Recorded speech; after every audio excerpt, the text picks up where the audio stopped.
Thanks everyone for joining today. It's good to see everyone, and thanks Calvin and Mary Beth and the team at 6 Feet Up for hosting. I have an opportunity today to talk to you about Amazon EC2 spot instances. So some of you may be familiar with the concept.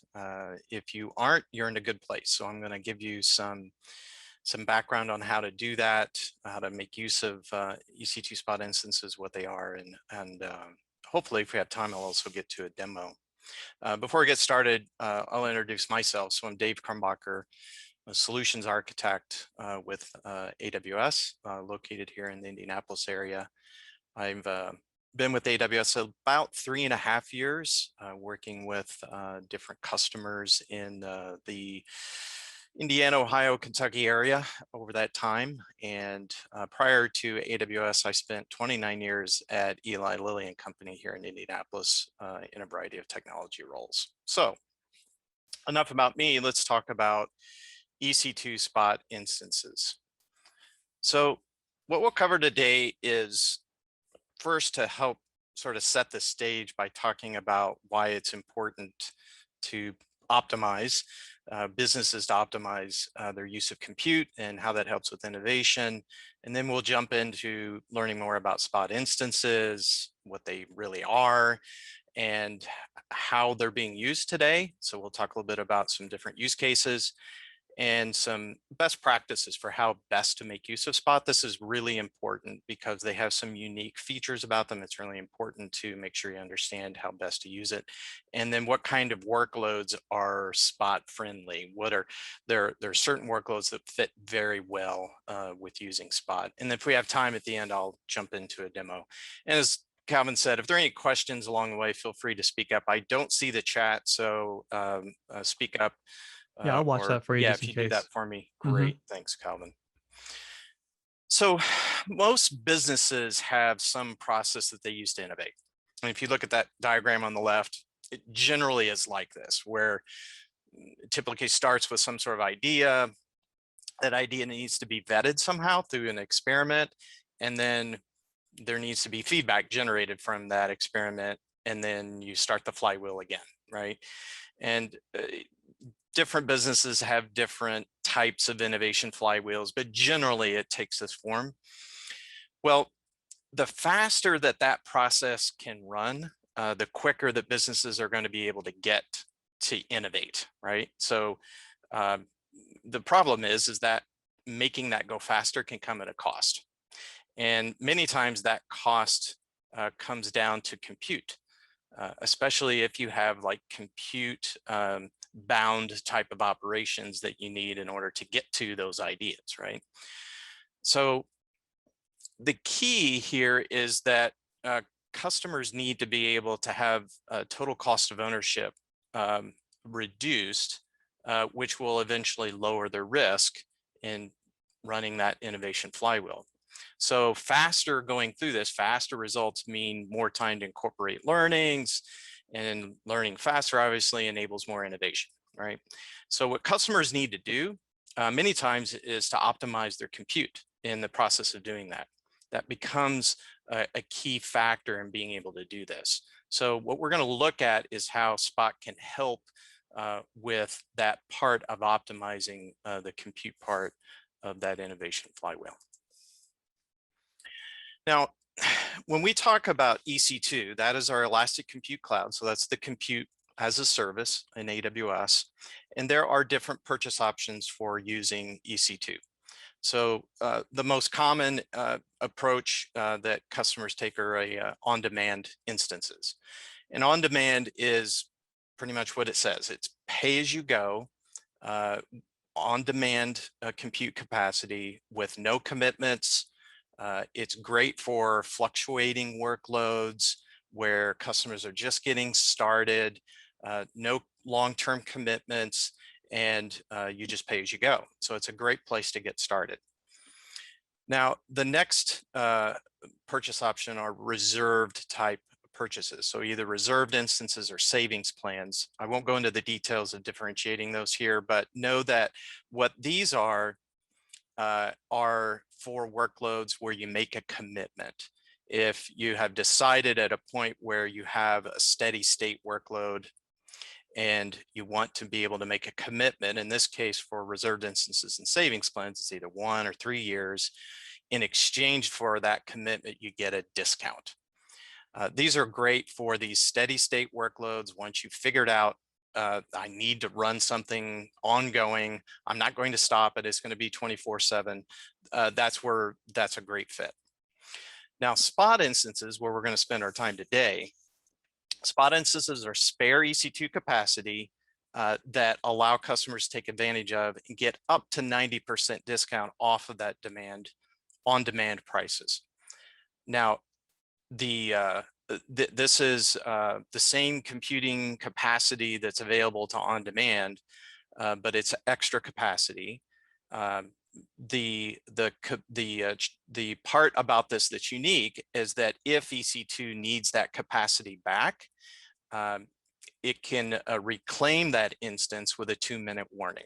So you may think, wow, why would I ever want to do that?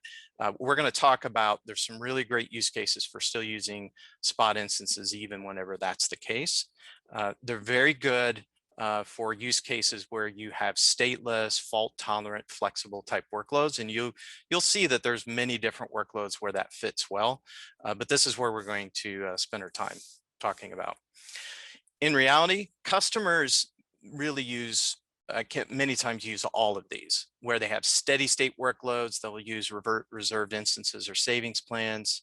And then for new workloads or these spiky workloads, on demand is very, very flexible, right? And then when customers need to scale, spot is great for scaling, especially when the workload is a fault tolerant or some sort of stateless flexible type workload. So this is common for customers to make use of all of these. Now, let's talk about the rules of spot. So what does it mean whenever you start using spot?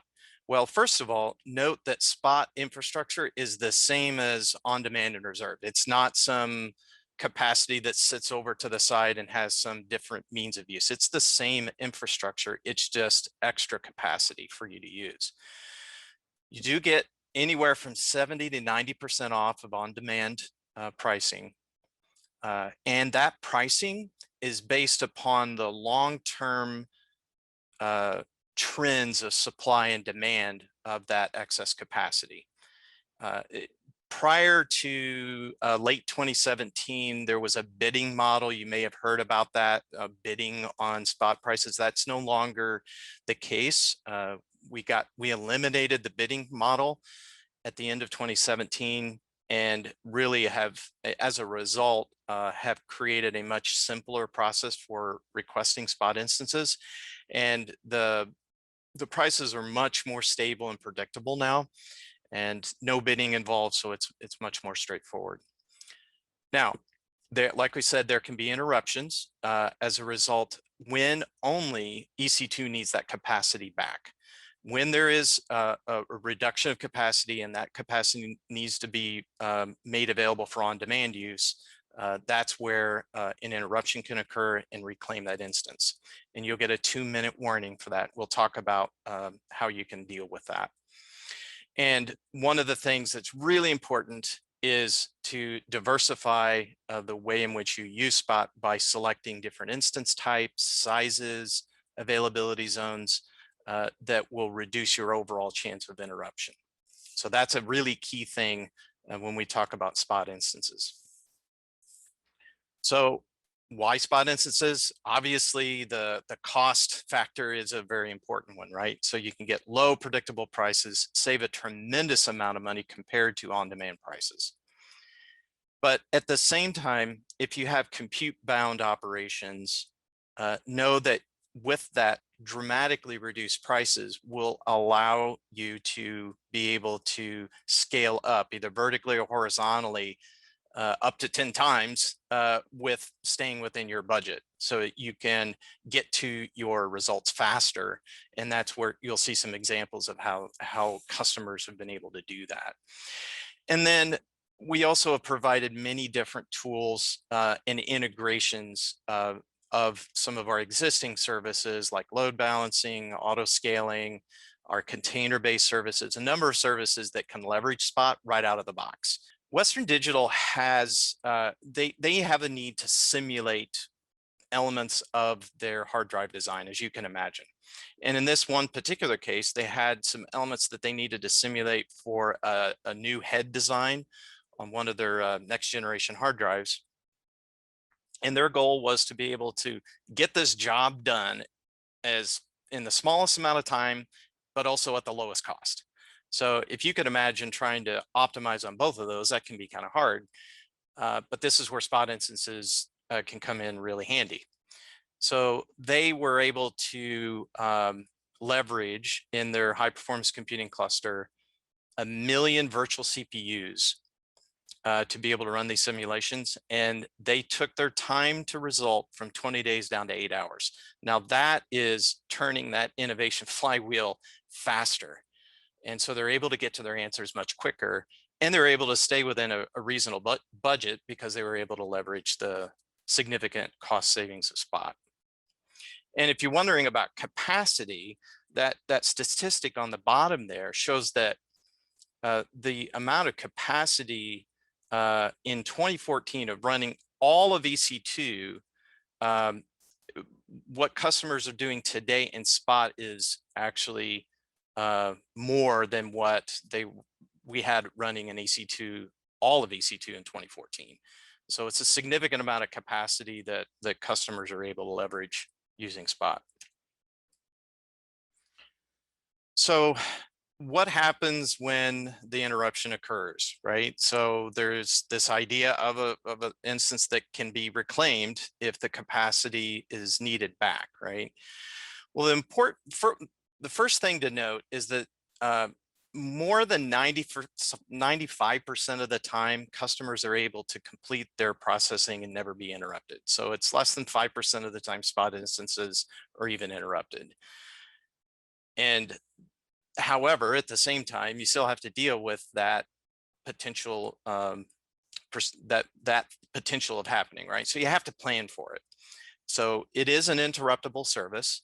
So regardless of how often it's going to occur, you still need to be ready for it. So what happens is at the point at which EC2 needs a capacity back, it will first provide an alert. And that alert will be one of two ways that you can get that alert. One is through a CloudWatch or EventBridge event, which is within the AWS ecosystem. And then the other is within the instance itself, there is a concept of the EC2 metadata service that the instance itself can call a URL endpoint to get information about itself. It's also available through that metadata service. So it is possible to be made aware of when that interruption is going to occur. And at that point, you have 2 minutes before it reclaims the instance and terminates it. So at that point, as a customer running this instance, you have that much time to decide what you're going to do. Now, depending on the architecture of your application, if it's a fault tolerant, maybe a microservice, stateless, you may be fine to just let it terminate and then another one will be brought up, right? However, there might be some certain circumstances where maybe you're operating on some data, maybe some big data workload that you might need to checkpoint the work, maybe save off some data off of the instance, maybe to some object storage like S3 or do something like that. That's when you do that during that 2-minute period. And then you have a choice of what you would do at that point when it's done. You can just have it terminated. That's what most customers do. You can also set the termination or the option to either stop it and so that it would restart when a capacity is available again. So sometimes you might have something you want to continue on, you can do that, or even hibernate. So you have options. We have some best practices that we offer customers to help them understand what the best thing is to do. But most of the time, customers just terminate it if it's a stateless workload. So flexibility is really, really important, as you can imagine. And in this case, there's different kinds of flexibility. So one is instance flexibility.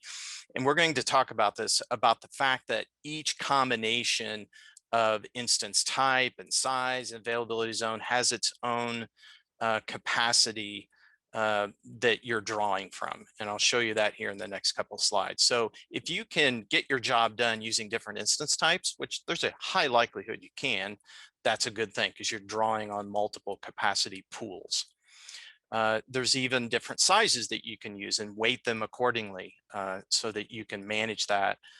So it's important to be able to be flexible in your instance types. Or you can also be time flexible. If you have a batch job that it's okay if it gets interrupted for a period of time and you're not time sensitive, then that's a great use case for that. Or even being region flexible and say, I'm willing to run this in multiple regions. We have 25 regions around the world.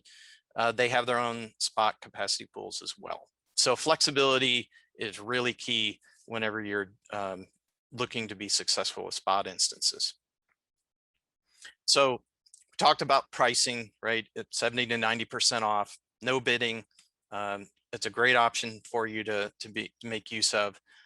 The spot capacity pools, as I mentioned before, are a combination of multiple things. So in this case, what you see is an instance type like a C4, and there are different sizes of that instance type.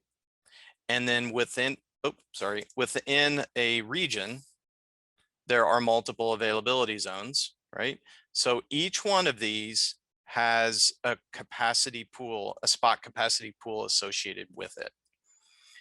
And these the prices within the within a particular size across the availability zones may vary a small amount. It's based upon, again, the long-term supply and demand of that particular capacity pool. Hey, But Dave, quick yeah, question on that. Does it typically follow that same AWS pricing of like the XL costs twice as much as an L and 2XL costs twice as much as an XL? Or will you ever find where there might be an opportunity to get an 8XL for a quarter of the price instead of like, half the price or whatever of the previous? I don't know how closely it matches that paradigm. We do have a spot instance advisor that shows the actual rate of those instances over a period of time that you can look at to be able to answer that. I don't know specifically whether that would be. Note that the price changes very little once you see it. So it's probably good to go out to that spot instance advisor and see what that rate is. It's going to change very little over time. So awesome.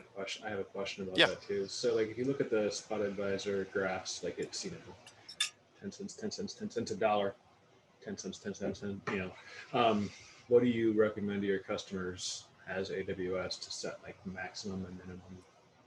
Maybe so it's been a while since I've dealt with the pricing, but yeah, so you're probably not going to see really big jumps now that the bidding has been eliminated. The changes in prices should be pretty small. I wouldn't expect there to be large changes. However, you do have the option of setting a maximum price whenever, and I'll show you this, where you can set a maximum price. The default is the on-demand price, right? So you can do that, and if you're very cost conscious, you can set that maximum price lower, but then if the spot price goes above that, then that's the other way of getting interrupted, right? That there's two ways to get interrupted. Capacity needs it back, or if the price goes above your max price. Okay. So we recommend customers do two things. There is, and we'll talk about this, it might be coming up here in a couple slides, is to select a capacity optimized approach. So if you select multiple spot capacity pools, you can tell it that to pull from the capacity pools that have the highest capacity. So that will reduce your chance of being interrupted. And then also set the, unless you're super cost conscious, set that maximum price to be the on-demand price. And you should be in a lot better shape. At least protecting yourself from a price related interruption. Yeah, so you can see there are multiple ways to diversify your choice of spot instances. The family of instance, even the generation, right, C4, C5, the size, availability zone, and region. So the combination of all those gives you a larger opportunity, or to or reduce your opportunity of getting interrupted when you have that. And AWS has a very large number of instance types, over 300 now. Your particular workload will not fit in all of these instance types, but know that there are a large number of instance types available, and there's a good chance that multiple instance types will be good fits for your workload, and that will just increase your chances of success. Now, how would you go about selecting the right instance? Glad you asked. So Spot Instance Advisor is one. So if you know the instance types, you want to learn more about the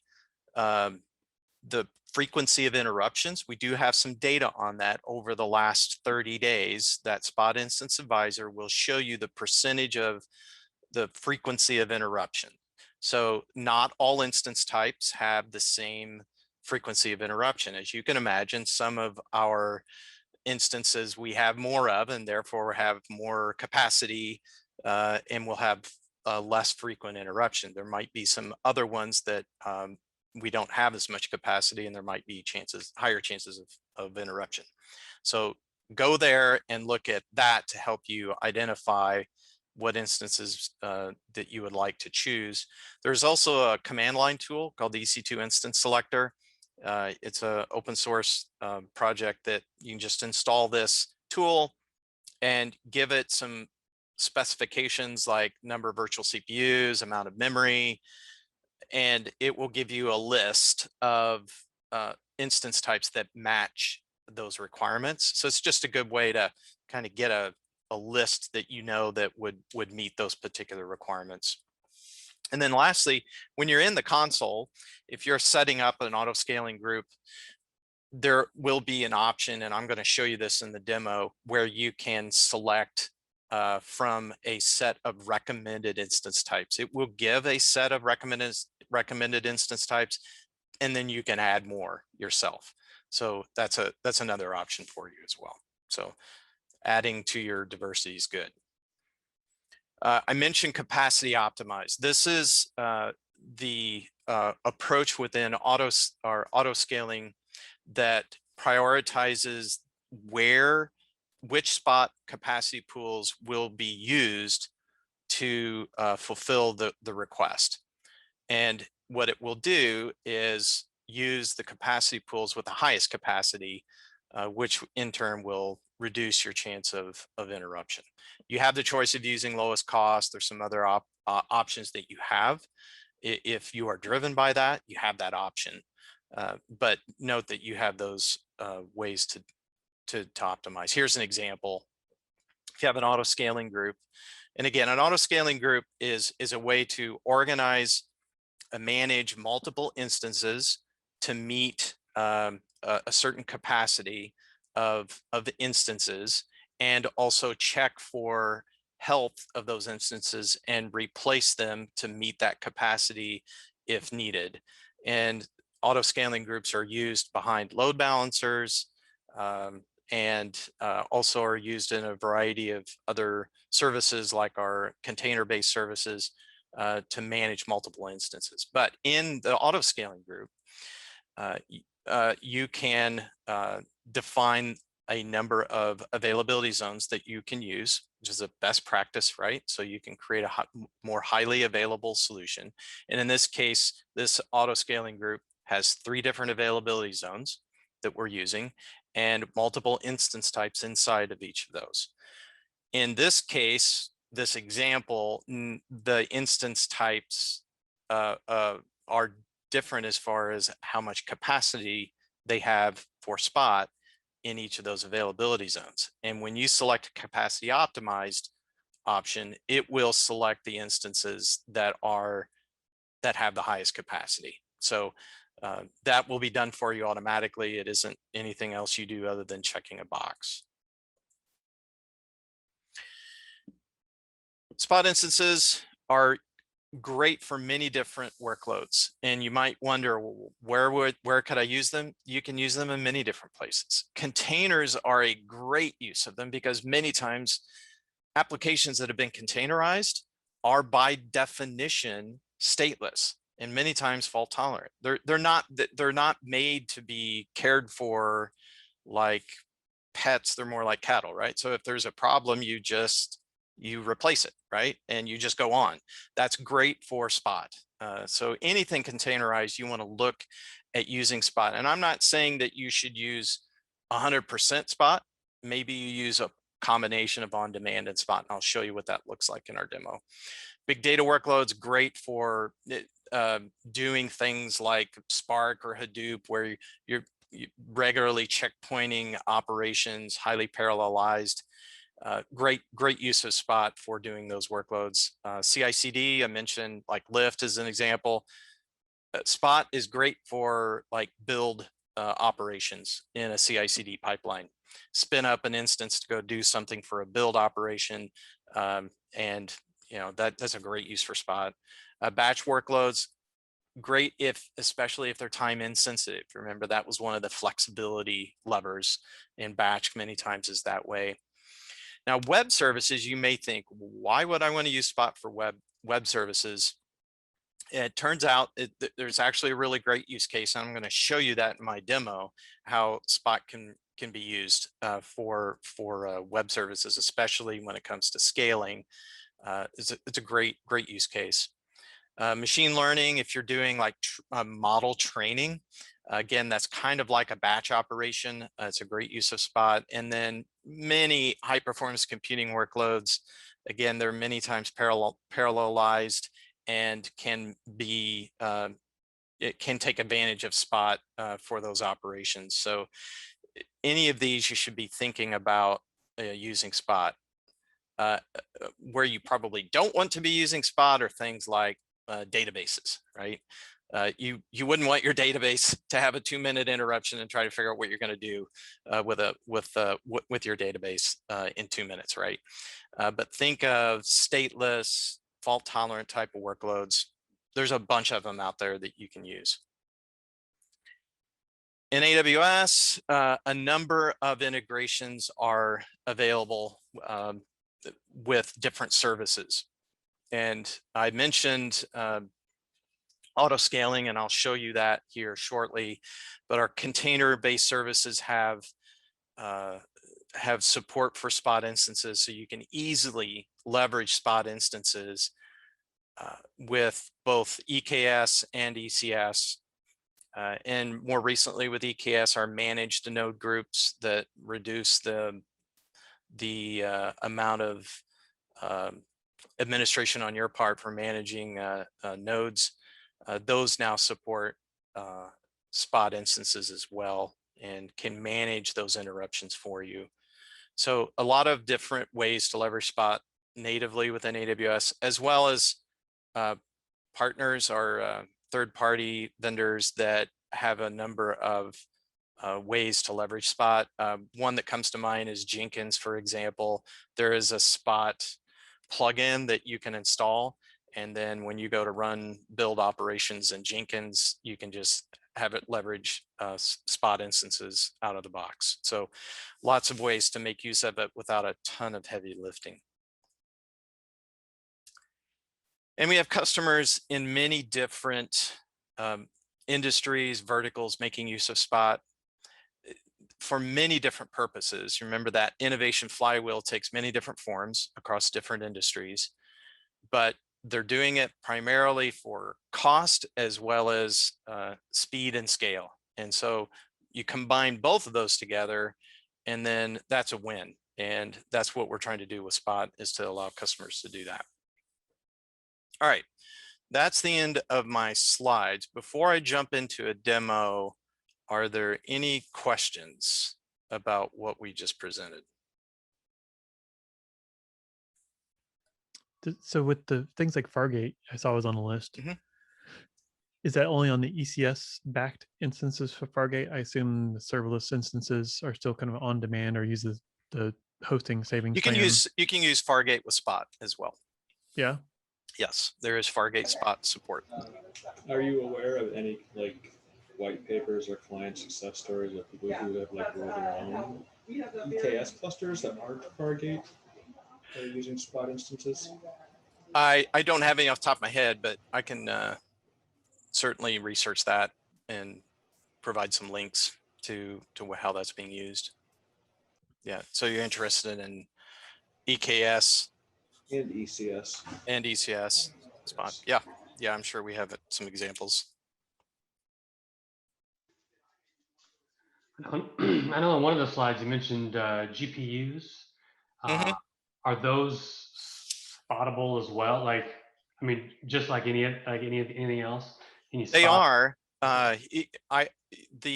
You would want to look at the Spot Instance Advisor to see the frequency of interruption on those. The capacity on those might be a little bit different than maybe some of the other general purpose instance types, but yes, they are available to be used to Spot. That's fantastic. Yep, it's a great way to get into some of those higher end instances, especially if you're, again, you have workloads that are stateless or fault tolerant to where you can do that. Then it's a great way to save a lot of money in using those instances. Mining Bitcoin. I didn't hear that. I think Greg wants to go do some crypto mining, is what he was saying. I had a question on if an instance gets terminated or scheduled for termination, and you just have an auto scaling group that fires up another one. It sounds like then you would not likely get the same instance type, but if you specified a couple, alternate instance types, if you had diversity in that mix, That's correct. That's how you get another one reassigned really quickly. That's correct. So it will pull from the list of instance types, the capacity pools, which is a combination of instance type, size, availability zone, and it will pull from that. And if you have it set as capacity optimized, it's going to pull from that pool that has the highest capacity. And it may be a different instance type if you have selected different instance type. And I'll show you that in my example. You'll see whenever I spin up some Spot instances, I'm going to have a list of multiple instance types for it to pull from. Perfect. Yep.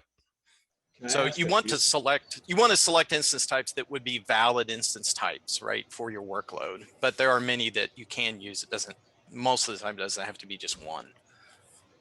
So can I ask a future question? Can you spend like 2 minutes at the end of this talking about savings plans, since you said you're willing to skip over them? Savings plans? Yeah, just like 1 minute at the end Yeah, of this, we whole can. thing. Yeah, we can talk about that maybe after we finish the demo. So sure, happy to do that. Okay. Well, why don't I jump to showing you a quick demo of what this looks like. Before I do that, I'm going to show you an architecture diagram here of what I have already built. Very simple. I have two EC2 instances that they're a web server, really simple, running PHP. It's just very simple web page that is running on two different EC2 instances. And I am load balancing my requests to those using an application load balancer. And I'm going to show you whenever I go to the URL of the load balancer, it's going to pop me back and forth between those two instances. Those two instances are being managed in an auto scaling group. And that auto scaling group right now is defined to scale, but only set to two instances across those two availability zones. So what I've got, I will show you what that looks like.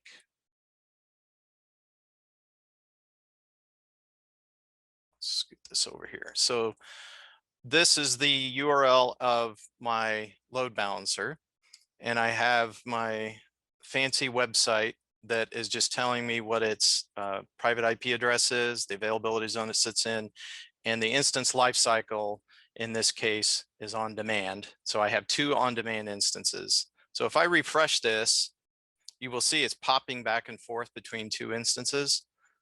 Those are the 2 instances that I've deployed. So it's just doing a very simple round robin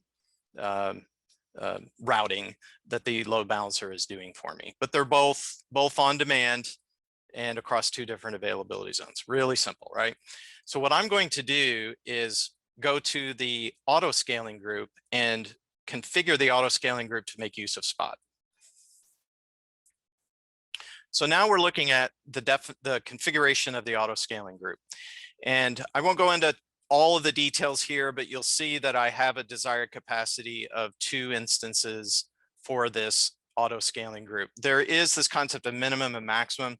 That's most useful when we set up a scaling policy that would allow us to increase the desired capacity or decrease it based upon utilization of the instances. So if your CPU utilization is going up, you can auto scale, right, and change your desired capacity higher. And then you can have a minimum and maximum so it wouldn't go beyond those. That's what that's for.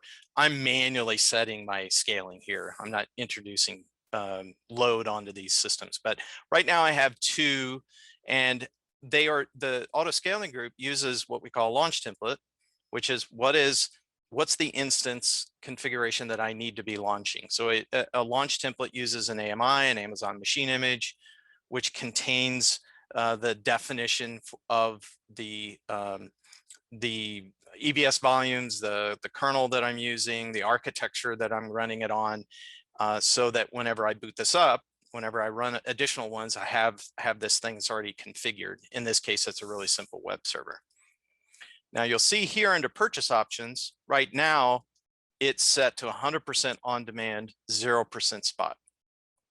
And I have just 1 instance type that I'm using, which is a T3 small.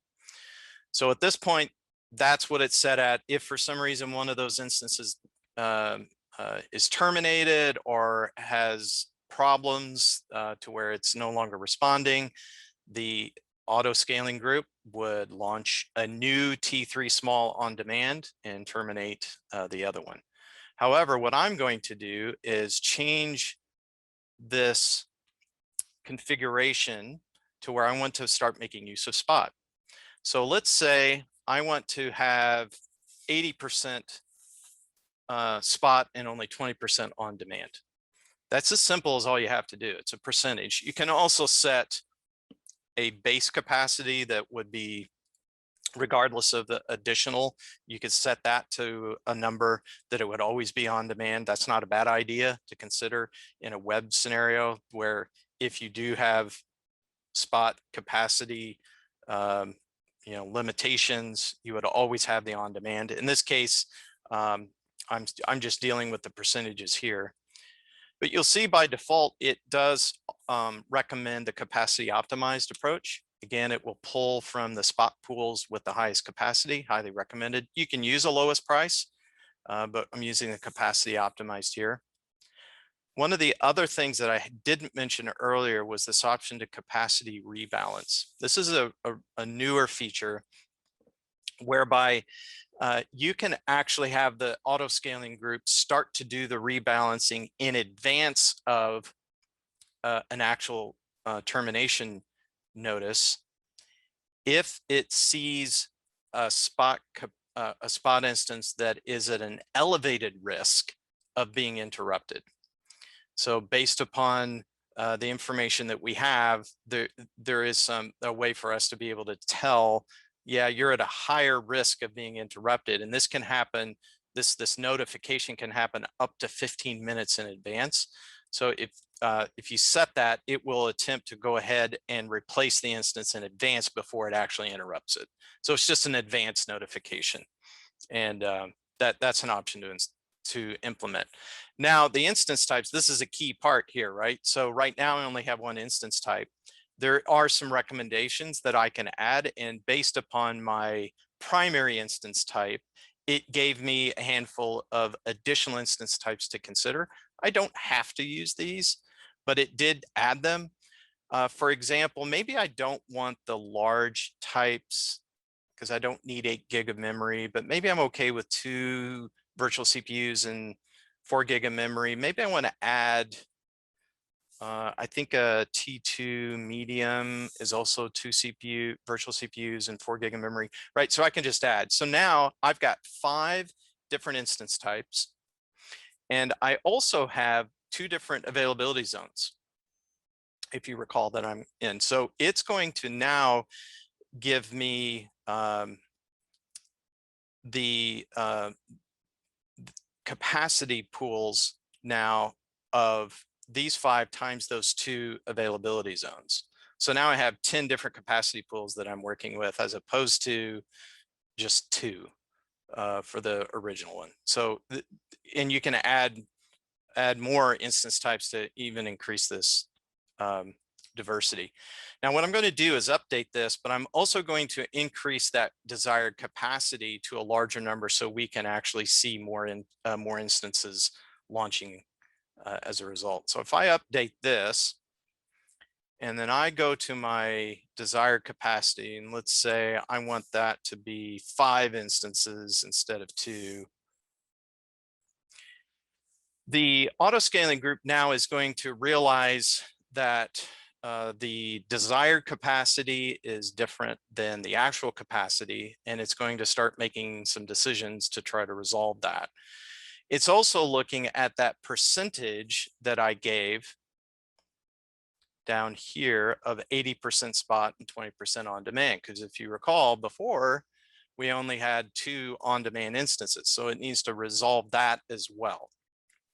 So it does take just a brief moment for it to get through all of this. But if I look at the activity tab, I will start to see some things happening. In fact, you will see here that it is seeing that there is a desired capacity change, and it's starting to launch additional instances. So if we go over here, I'm looking at the instances console before I had just these 2 instances running. And if I were to look at the it's called the life cycle normal, these are on demand. And if I were to look at these are normal, right, on demand. So if I refresh this, I'm going to see a couple different things happening. First of all, I'm going to see some additional instances that are being launched. And you will see here, that's the one that's normal, but you'll see a lifecycle spot. That's a spot instance that just got launched. And there's another spot. And I've got some other ones here that are initializing that spot and that spot. So 4 of the 5, 80% are spot. And you'll also see that I've got one that's shutting down. If you recall, I had 2 on-demand instances. So it's going to take that from 2 to 1 and then launch 4. So now I got 4 spot and 1 on demand, right? But it ensures that the additional instances come up before it shuts that one down. So now I have the 5, the capacity of 5 that was desired, and then the distribution. You see, there's nothing special about I'm using the same AMI. It's the same auto scaling group. It's just I'm just setting that percentage of spot, but I'm getting anywhere from 70 to 90% cost reduction on running those instances. So now if I go back to my load balancer and start refreshing this page, you should start to see some spot instances. So there's spot, and this will, I think this is a round robin. So I should see 4 of those and 1 on demand. That's the one that was left. And then the rest of these are spot.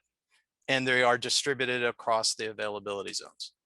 So that's how you can update an existing auto scaling group and make use of spot instances in a relatively short amount of time. Hey, Dave, is there some data someplace about which instances start up the fastest? Like if you wanted to put a lot of small, or you had a job that maybe was heavily containerized and it's easy for you to swap lots of instances, I assume you'd want speed to be kind of critical to getting instances back into that pool. Yeah, I'm not sure about the actual like statistics of that, but there is an option in the, I'm trying to think here. I'm gonna see if I can find that.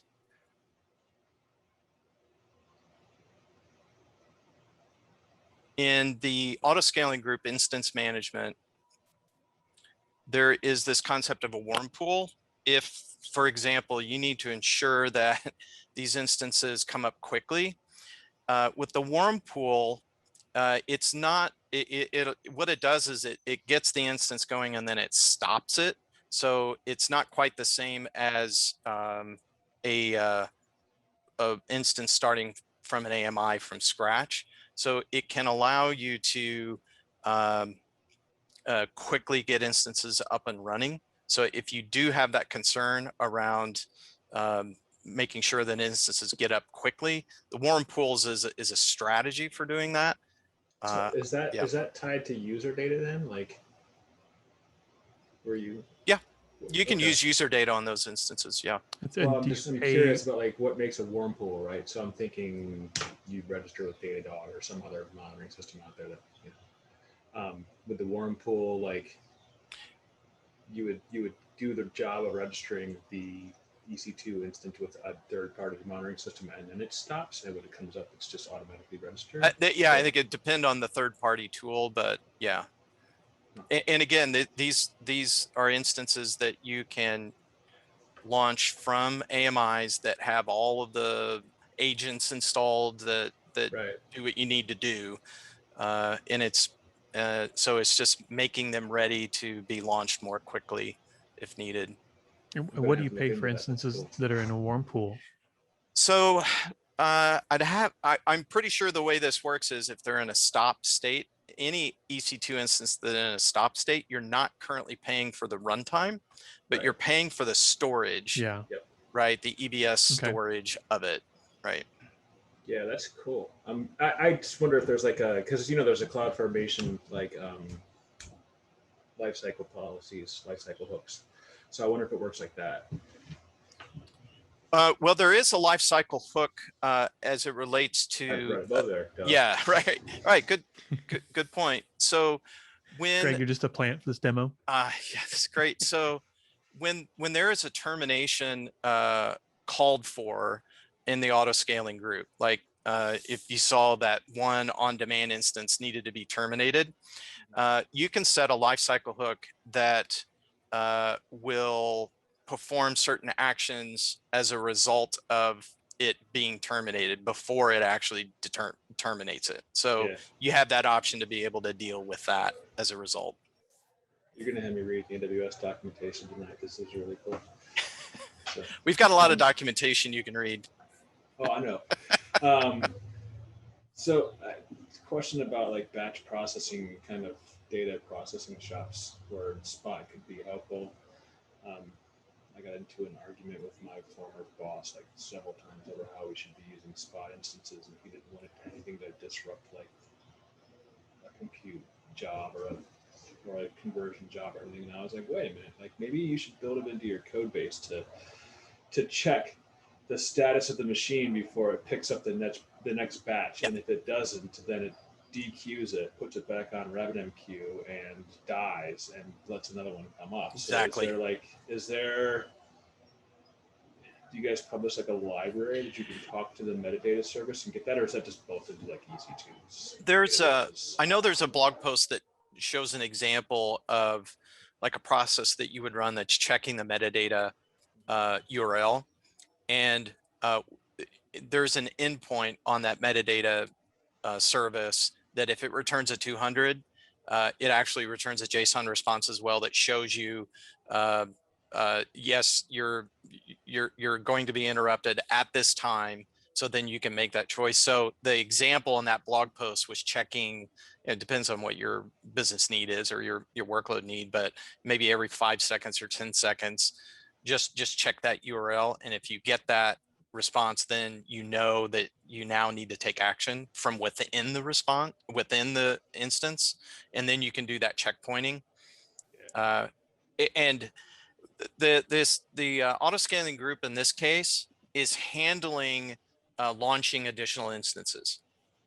So if it goes down, it knows it needs to add more, right?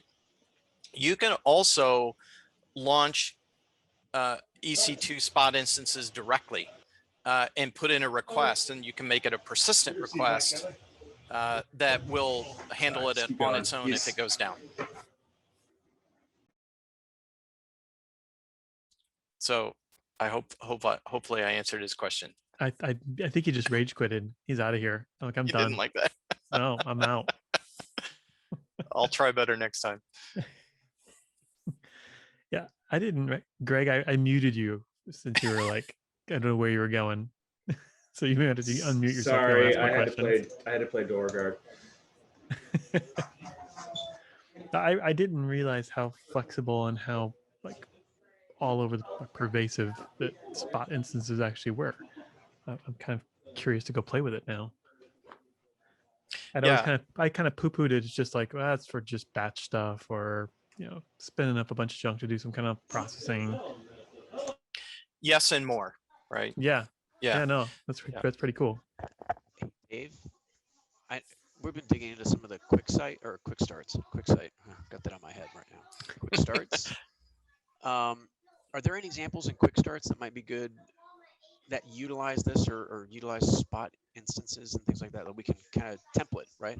Yeah, things like that. Yeah, I don't know about like quick starts or solutions. There might be, if you go to the solutions library and look, you could maybe see, but there is, let's see if I can find it. They're called blueprints.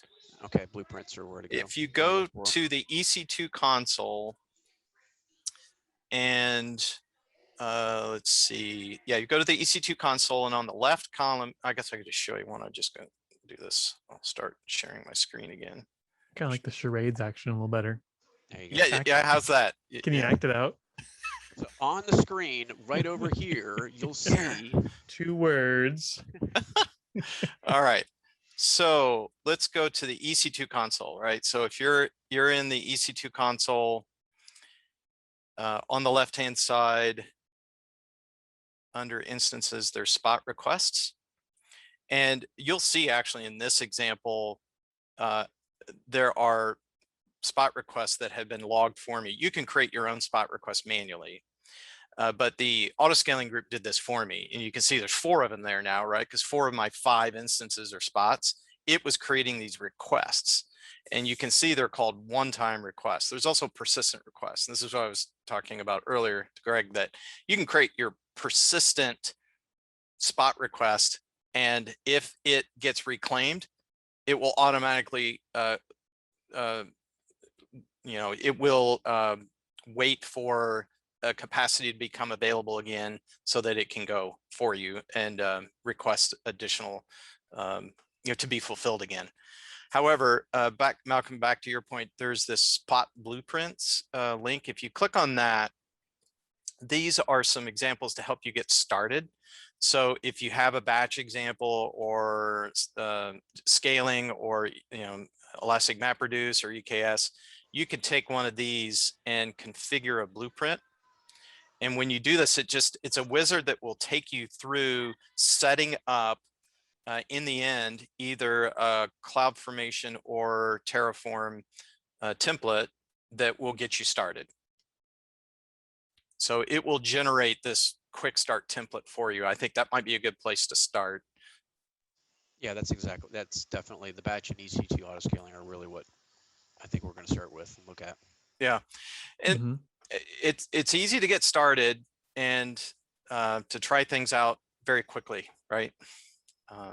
You can do this, and if that doesn't work, then stop and reconfigure and try again.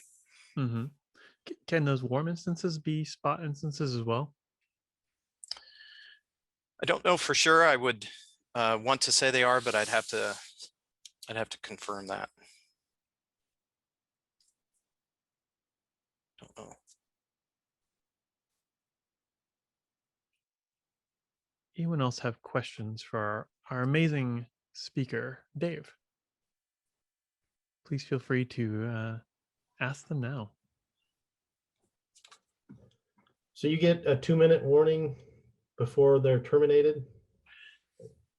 Yes. And is there a minimum amount of time that you can guarantee they'll run when you get one?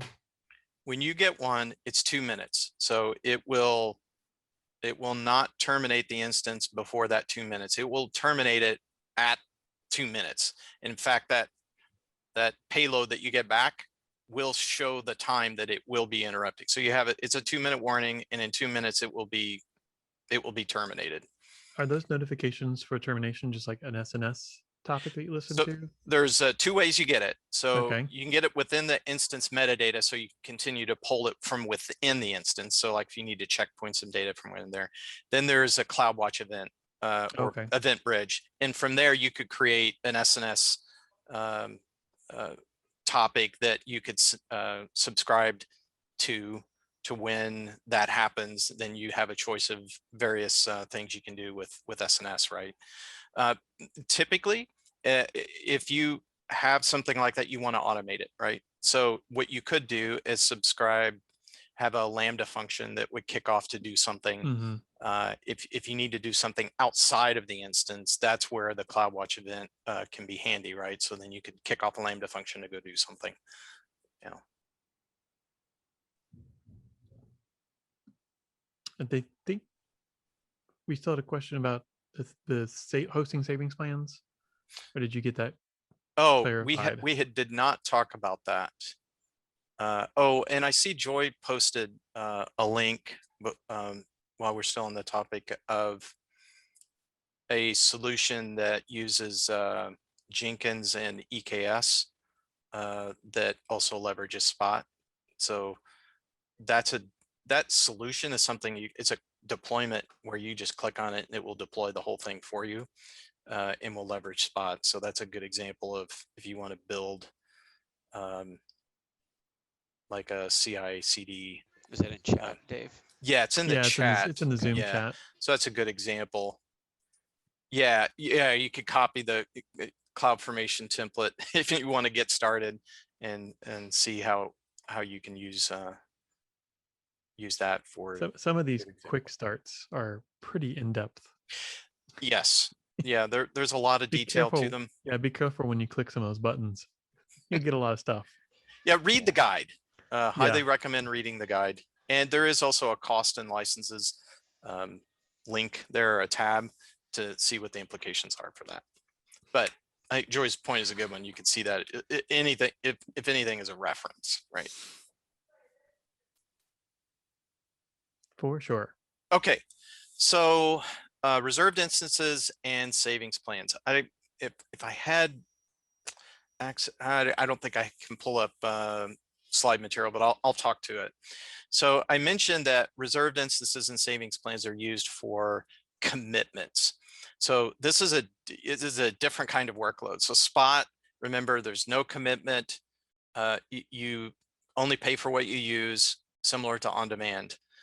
But if you have workloads where you have a committed type of arrangement, where maybe it's a database or some other server that just needs to run 24/7, and you know it's going to continue to run, we recommend that you look to reserved instances or savings plan as opposed to running on demand, because you can get 50, 60, some odd % discount, potentially up to that point, sometimes less, for making commitments. And there's different commitments that you make. They're either 1 or 3 years as far as terms. And then you can pay all upfront, partial upfront, no upfront, and the amount of discount varies based upon those choices. Now, reserved instances have been around for a while, and that's historically the mechanism that people have used. And they were used on instance-based services like EC2, RDS, Elasticsearch, instance-based services. And you would purchase a reserved instance, and there were different options that gave you different types of flexibility. And based upon your choices of whether it was specific to a region or a zone or how flexible they were, your discounts varied. More recently, we have come out with what we call savings plans. And savings plans are not specific on instances, but they are based upon a committed dollar spend. And with the savings plans, there's a couple different options. There are EC2 specific savings plans, and then there are compute savings plans. And the compute savings plan gives you the most flexibility because it's more than just instance based. It works on Lambda. It works on I'm trying to think what else. There are multiple. Yeah, Fargate serverless. Yes.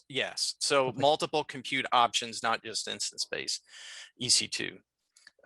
But the nice thing about savings plans is that it's based upon just a spend, and it's flexible across all the different EC2 instance types. You don't have to say I'm going to buy a reserved instance for this particular instance type. You can say I'm buying a savings plan, and all of your compute or instance spend then is covered by that single savings plan. But both of them, know that both of them are billing mechanisms.